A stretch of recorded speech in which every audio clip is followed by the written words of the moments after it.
বেশিরভাগ মুসলিমরা এটা জানে না।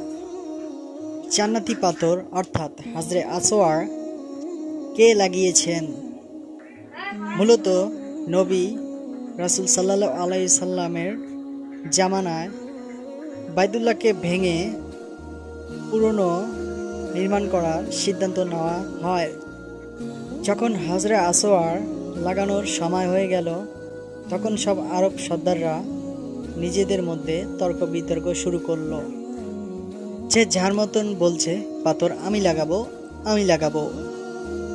এ সময় পরামর্শ করা হলো, আগামীকাল এই হারাম শরীফে যে আগে আসবে সে আমাদের হয়ে সিদ্ধান্ত নেবে যে ভাই তুমি লাগাও, তুমি আগে এসেছো এখানে।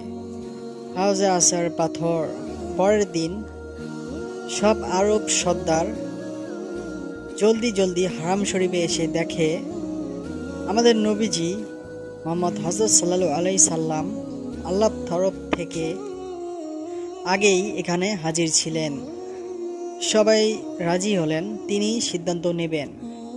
নবীজি রাসূল তার চাদর জমিনের উপর রেখে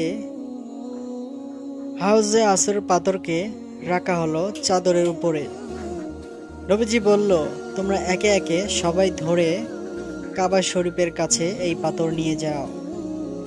এরপর রাসূল সাল্লাল্লাহু আলাইহি সাল্লাম নিজের হাতে কাবা শরীফের দেওয়ালে হাজরে আসওয়াদের পাথর লাগিয়ে দিলেন।